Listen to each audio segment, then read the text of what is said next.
ഇതൊക്കെ കേട്ട് രേഖ പറയുകയാണ്, ഓ മൈ ഗോഡ്, ഇതെല്ലാം കാരണമായിരുന്നോ മദറിൻലോ ഇത്രയും ദിവസം മൂഡ് ഓഫ് ആയിരിക്കാൻ കാരണം? ഞങ്ങളാരും ഇതൊന്നും അറിഞ്ഞില്ലല്ലോ. അപ്പൊ നേരം രാജാറാം പറയുകയാണ്, ഏതായാലും സംഗതി ഇപ്പോ ക്ലിയർ ആയല്ലോ. മകന്റെ ജീവന് ആപത്താണെന്ന് ഭയന്ന് ഇത്രയും ദിവസം വിഷമിച്ചില്ലേ? ഇപ്പോൾ ദൈവം അതിനുള്ള പരിഹാരവും കാണിച്ചു തന്നു. ഇതമ്മയുടെ പ്രാർത്ഥനയുടെ ഫലമാണെന്ന് കരുതിയാൽ മതി.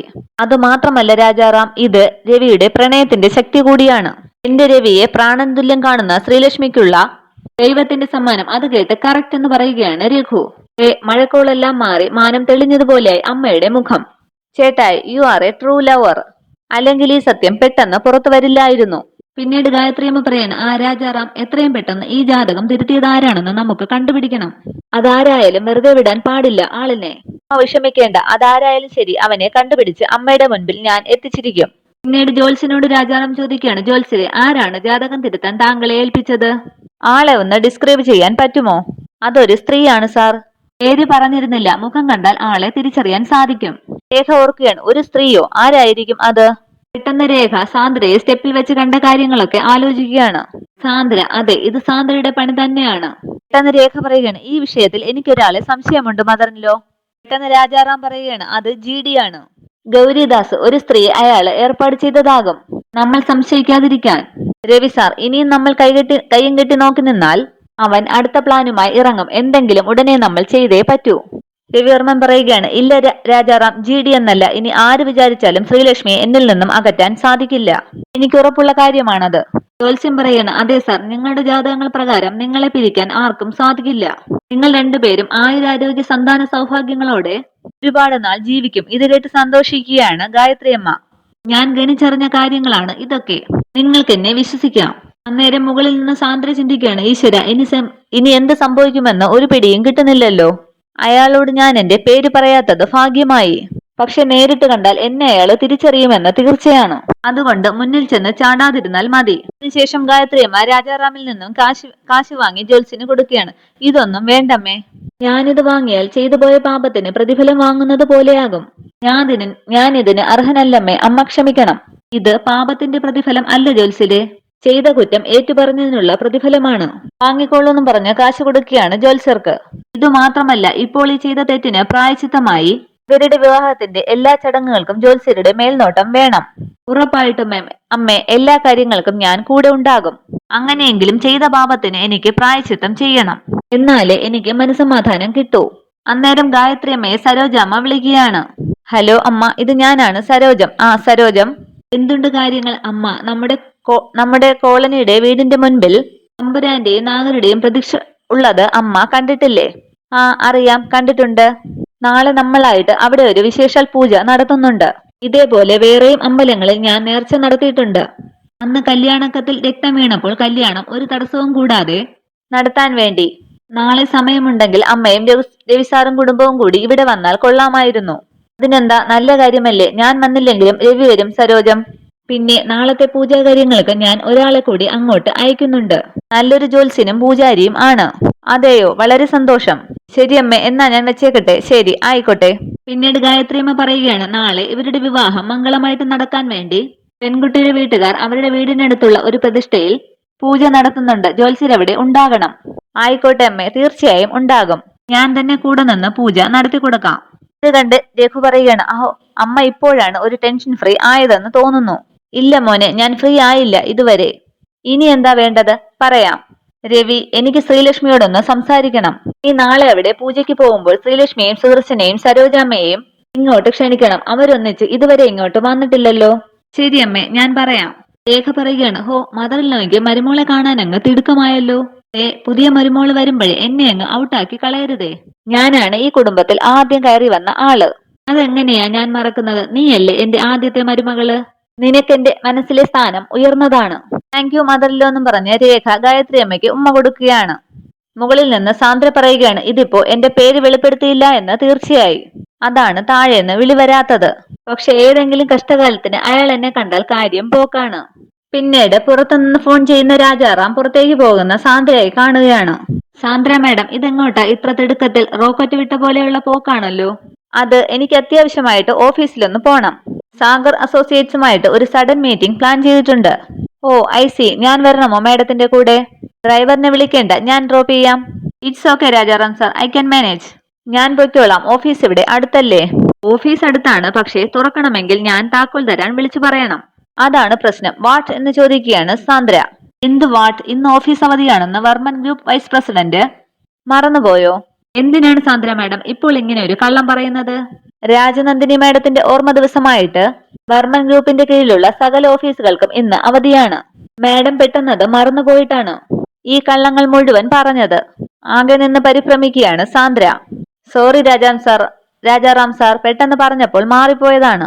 നമ്മളുടെ ഓഫീസിൽ വെച്ചല്ല മീറ്റിംഗ്, അവരുടെ ഓഫീസിൽ വെച്ചാണ്. Actually they are waiting for me. ഇതാണ് വീണിടത്ത് കിടന്നുരുളുക എന്നൊരു പഴഞ്ചൊല്ല് പറയുന്നത്. ഞാൻ കുറെ നാളായി ഒരു പഴഞ്ചൊല്ലൊക്കെ പറഞ്ഞിട്ട്. അതാണ് മാഡത്തിന്റെ ഉരുളൽ കാണുമ്പോൾ എനിക്ക് വേറൊന്നും പറയാൻ തോന്നാത്തത്. അതെന്താ രാജാറാം സാർ ഇങ്ങനെ ഒരു വർത്തമാനം? എനിക്ക് എന്റേതായ ആവശ്യങ്ങൾക്ക് പുറത്തു പോകാൻ പാടില്ലേ? I am a free citizen here. അയ്യോ, വെറുതെ വയലന്റ് ആകല്ലേ, ഞാൻ വെറുതെ പറഞ്ഞതാണ്. അല്ല, കുറച്ചു നേരമായിട്ട് മാഡത്തിനെ താഴോട്ടൊന്നും കണ്ടില്ല. ഞാൻ വിചാരിച്ചത് ഇവിടെ ഇല്ലായിരുന്നു എന്നാണ്. വല്ലാത്തൊരു ബോഡി പെയിൻ, ഞാൻ അല്പനേരം കിടക്കുമായിരുന്നു. എന്താ സാർ അന്വേഷിച്ചത്? ഒന്നുമില്ല. രവി സാറിന്റെയും ശ്രീലക്ഷ്മി മാഡത്തിന്റെയും ജാതകങ്ങൾ തമ്മിൽ ചില പ്രശ്നങ്ങളൊക്കെ ഉണ്ടായിരുന്നു. അതിലൊരു ജാതകം തിരുത്തിയ ജ്യോത്സ്യൻ ഇവിടെ വന്നിരുന്നു. ജാതകം തിരുത്തിയോ? എന്തിന്? ആരാ അത് ചെയ്തത്? ആര് പറഞ്ഞിട്ട് എന്നൊക്കെ വിക്കി ചോദിക്കുകയാണ് സാന്ദ്ര. അത് ചെയ്തവരോട് ചോദിക്കേണ്ടി വരും. ഈ കല്യാണം നടക്കരുത് എന്നാഗ്രഹമുള്ള ആരെങ്കിലും ആയിരിക്കുമല്ലോ അത് ചെയ്യിപ്പിച്ചത്. പ്രത്യേകിച്ച് ജ്യോത്സ്യൻ പറഞ്ഞതനുസരിച്ച് ഒരു സ്ത്രീ കൂടിയാവുമ്പോൾ പലർക്കും പല സംശയങ്ങളും ഉണ്ടായെന്നിരിക്കും. എനിക്കുമുണ്ട് ചില ഡൗട്ട്സ് ഒക്കെ എന്ന് സാന്ദ്രയെ ഒന്ന് നോക്കി പറയുകയാണ് രാജാറാം. ഓ, അത് ശരി. അപ്പോൾ വളഞ്ഞു ചുറ്റി വരുന്നത് എന്റെ നേർക്കാണ്. കല്യാണം നടക്കരുത് എന്ന ആഗ്രഹമുള്ള സ്ത്രീ ഞാനാണെന്നാണോ രാജാറാം സാർ പറയുന്നത്? തീർച്ചയായും. എന്റെ സംശയം ഈ വീട്ടിലുള്ളവർ കൂടി ശരിവെക്കുന്നതിന് മുൻപ് തന്നെ ഞാൻ തന്നെ അതങ്ങ് ക്ലിയർ ചെയ്യാമെന്ന് കരുതി. അത്രയുള്ളൂ. ആണോ? എങ്കിൽ താൻ തന്നെ എല്ലാവരിലും അതൊരു സംശയം മാത്രമായി തന്നെ നിൽക്കട്ടെ Rajaram sir. I just don't care. എന്നാൽ ഈ സാന്ദ്രയ്ക്ക് ഈ വിവാഹം മുടക്കാൻ ഇതുപോലുള്ള ചീപ്പ് ഡ്രാമ നടത്തേണ്ട കാര്യമൊന്നും ഇല്ല. അത് സാറെങ്കിലും ഒന്ന് വിശ്വസിക്കണമായിരുന്നു. ഞാനൊരു കാര്യം മുടക്കണമെന്ന് മനസ്സിൽ കോറിയിട്ടിട്ടുണ്ടെങ്കിൽ അത് മുടക്കും രാജാറാം സാർ, അതിൽ ഒരു സംശയവും വേണ്ട. മറ്റാരെക്കാളും എന്നെ അറിയാവുന്ന സാറ് ഇനിയെങ്കിലും അതൊന്ന് വിശ്വസിക്കണം. ഇനി മറ്റൊരു പഴഞ്ചൊല്ല് ഞാൻ അങ്ങോട്ട് പറഞ്ഞ് മനസ്സിലാക്കി തരാം. കട്ടവനെ കിട്ടിയില്ലെങ്കിൽ കിട്ടിയവനെ കള്ളനാക്കുക എന്ന് സാറ് കേട്ടിട്ടുണ്ടാവും. ആ പരിപാടി ഇങ്ങോട്ട് വേണ്ട രാജാറാം സാർ. പ്ലീസ് എന്ന് പറയുമ്പോൾ രാജാറാം പറയാണ്, ശരി, ഓക്കെ മാഡത്തിന് എനിക്ക് വിശ്വാസമാണ്. പിന്നെ ഈ പറഞ്ഞ പഞ്ച് ഡയലോഗുകളൊക്കെ കൊള്ളാം. പക്ഷേ ഇവിടിപ്പോ എല്ലാം കലങ്ങി തെളിഞ്ഞ സ്ഥിതിക്ക് ഇനി ജെറ്റ് വേഗത്തിലായിരിക്കും വിവാഹ കാര്യങ്ങൾ നടക്കാൻ പോകുന്നത്. അതിനിടയിൽ കിട്ടുന്ന വളരെ കുറച്ച് സമയത്തിനുള്ളിൽ എന്ത് വഴി വേണമെങ്കിലും മാഡത്തിന് ആലോചിക്കാം ഇത് മുടക്കാൻ. അതൊന്നും നടക്കാതിരിക്കാൻ ഞാനും ശ്രമിക്കും. അത്രയുള്ളൂ. പിന്നെ ജ്യോത്സ്യന്റെ കാര്യം ഞാൻ ആദ്യം ചോദിച്ചപ്പോൾ മാഡത്തിന്റെ മുഖത്തുണ്ടായ ഈ ഭാവമാറ്റത്തിന് മറ്റൊരർത്ഥമുണ്ടെന്ന് എനിക്ക് മനസ്സിലായാൽ പിന്നെ ഞാൻ മാഡത്തിനോട് സംസാരിക്കുന്ന രീതി ഇതാവില്ല. Just mind it please. അത്രയും പറഞ്ഞ് അവിടെ നിന്നും പോവുകയാണ് രാജാറാം. സാന്ദ്ര പറയാണ്, ഓ, ഇനിയിപ്പോ ഇങ്ങേര് ഹീറോ കളിക്കുന്നതായിരിക്കും. കേസ് ആ ജ്യോത്സ്യം വന്ന് സത്യം വിളിച്ചു കൂവിയ സ്ഥിതിക്ക് ഇനി അതിൽ പിടിച്ചു തൂങ്ങിയിട്ട് കാര്യമില്ല. പുതിയതായിട്ട് എന്തെങ്കിലും കണ്ടുപിടിച്ചേ പറ്റൂ. ഇത്രയും നാളും പിടിക്കപ്പെട്ടാലും ഗായത്രി അമ്മയുടെ തലയിൽ കൊണ്ട് വയ്ക്കാമായിരുന്നു. ഇനി അത് പറ്റില്ല. എന്തൊക്കെ നടന്നാലും ശരി, രവിവർമ്മൻ ശ്രീലക്ഷ്മി വിവാഹം മണ്ഡപത്തിലെത്താൻ പാടില്ല. അതിനെന്റെ ജീവൻ ബലി കൊടുത്തിട്ടായാലും മുടക്കും ഞാൻ. തടുക്കാൻ രാജാറാം രണ്ടാമത് ജനിച്ചു വരേണ്ടി വരും. അത്ര തന്നെ എന്ന് പറഞ്ഞിട്ട് ദേഷ്യപ്പെട്ട് അവിടെ നിന്നും പോവുകയാണ് സാന്ദ്ര. പിന്നീട് കാണിക്കുന്നത് GD-യാണ്. GD പറയുകയാണ്, അപ്പോഴാ പെൺകൊച്ചിനെ വിവാഹം കഴിച്ചാൽ രവിവർമ്മന് ജീവഹാനി സംഭവിക്കുമെന്ന് പറഞ്ഞത് വ്യാജ വാർത്തയായിരുന്നു. രാജ്മോഹൻ പറയുകയാണ്, അതെ GD. അല്ല, കാര്യങ്ങളൊക്കെ എനിക്ക് അനുകൂലമായി വന്നു തുടങ്ങി എന്നാണ് ഞാൻ കരുതിയത്. പക്ഷെ ഇതിപ്പോഴെല്ലാം രവിക്ക് അനുകൂലമായി വരികയാണ്. വീണ്ടും തോൽക്കേണ്ടി വരുമെന്ന് അർത്ഥം. ഈ ജാതകം തിരുത്തിയതിന് പിന്നിൽ GD-യാണ് അവർക്ക് സംശയം. പക്ഷെ നമ്മളിത് അറിഞ്ഞ കാര്യമല്ല. അതങ്ങനെ വരൂ. രവിക്കെതിരെ ആര് കരുക്കൾ നീക്കിയാലും ആദ്യത്തെ സംശയം എന്റെ നേർക്കാണ്. ഞാനാണല്ലോ അവന്റെ ശത്രു നമ്പർ 1. സാരമില്ല. പക്ഷെ ഈ വിവാഹം നടക്കാതിരിക്കാൻ വേറെ ആരോ പിന്നിൽ നിന്ന് കളിക്കുന്നുണ്ടോ എന്നൊരു സംശയം. അതാരാണ് എന്നുള്ളത് നീ കണ്ടുപിടിക്കണം. ശത്രുവിന്റെ ശത്രു മിത്രമാണെന്ന് കേട്ടിട്ടില്ലേ? ആളെ കണ്ടെത്തിയാലേ നമുക്കവനുമായി കൈകോർത്ത് മുന്നോട്ട് പോകാൻ കഴിയൂ. അപ്പോഴാണ് നമ്മുടെ ജോലി ഈസി ആകുന്നത്. ശരി GD, ഞാൻ നാളെ തന്നെ അന്വേഷിച്ചു തുടങ്ങാം. ആ പെങ്കൊച്ചുമായിട്ടുള്ള വിവാഹം നടന്നാൽ രവിയുടെ ജീവിതത്തിന് ഫുൾ സ്റ്റോപ്പ് വീഴുമെന്ന് ഞാൻ സ്വപ്നം കണ്ടു. അത് പക്ഷേ വ്യർത്ഥമായി പോയി. അതുകൊണ്ട് ഇനി ആ വിവാഹം നടക്കാൻ പാടില്ല. അതേത് വിധേനയും തടയണം നമുക്ക്. നമ്മൾ നിശ്ചയ ദിവസം അയച്ച കൊറിയർ അവർ കണ്ടുപിടിക്കാൻ സാധ്യതയില്ല എന്ന് തോന്നുന്നു. അതെ, അത് ശരിയാണ്. അതല്ലെങ്കിൽ ആ നിശ്ചയം പോലും നടക്കില്ല എന്നുറപ്പാണ്. അങ്ങനെയാണെങ്കിൽ ഇനി താമസിക്കേണ്ട, നമുക്ക് തന്നെ ആ വാർത്ത എത്തേണ്ടിടത്ത് രഹസ്യമായി എത്തിച്ചാലോ? എന്തു പറയുന്നു നീ എന്ന് രാജ്മോഹനോട് ചോദിക്കുകയാണ് GD. പിന്നീട് കാണിക്കുന്ന സുദർശനും ശ്രീലക്ഷ്മിയും കൂടി റോഡ് നടന്നു പോവുകയാണ്. അന്നേരം സുദർശൻ ചോദിക്കുകയാണ്, ഇനി എത്ര ദൂരം കൂടി നടക്കാനുണ്ട് മോളെ? നമ്മൾ എത്താറായി അച്ഛ, ഇവിടെ നിന്ന് കുറച്ചുകൂടി മുന്നോട്ട് നടന്നിട്ട് ഇടത്തോട്ട് തിരിഞ്ഞാൽ മതി. ഇത്രയും ദൂരം ഉണ്ടായിരുന്നു എന്നറിഞ്ഞെങ്കിൽ ഞാനൊരു ഓട്ടോ പിടിച്ചേനെയല്ലേ മോളോ? ഇത്രയും ദൂരം അത്രയ്ക്ക് ദൂരമൊന്നും ഇല്ലച്ച, തൊട്ടടുത്താണ്. മാത്രവുമല്ല അച്ഛനോട് ഇങ്ങനെ കഥകളൊക്കെ പറഞ്ഞ് നടന്നിട്ട് എത്ര നാളായി? അതാ എനിക്കൊരു രസം. ഓർമ്മയുണ്ടോ അച്ഛന്? ഞാൻ സ്കൂളിൽ പഠിച്ചുകൊണ്ടിരുന്നപ്പോൾ അച്ഛൻ എന്നെ വൈകിട്ട് വീട്ടിലേക്ക് കൂട്ടിക്കൊണ്ടുപോകാൻ വരുന്നത്. അന്നേരം സ്കൂളിൽ നടന്ന കഥകളൊക്കെ ഞാൻ അച്ഛനോട് പറയുമായിരുന്നു. വീട്ടിലെത്തിയാലും തീരില്ലായിരുന്നു ഓരോ ദിവസത്തെയും വിശേഷങ്ങൾ. അച്ഛൻ മറന്നിട്ടില്ലല്ലോ അതൊന്നും. എവിടെ മറക്കാൻ? നീ എനിക്ക് അന്നൊക്കെ ചെവിതല തരില്ലായിരുന്നു. കുറച്ചു നേരം സ്വൈര്യം കിട്ടുമല്ലോ എന്നോർത്താണ് അന്നൊക്കെ ഞാൻ നിനക്ക് ഐസ്ക്രീം വാങ്ങിച്ചു തന്നോണ്ടിരുന്നത്. ഐസ്ക്രീം വാങ്ങിക്കൊടുത്ത് എന്റെ കുഞ്ഞിനെ വഷളാക്കുമെന്ന് പറഞ്ഞ് എന്നും അമ്മ അച്ഛനോട് വഴക്കുണ്ടാകുമായിരുന്നു.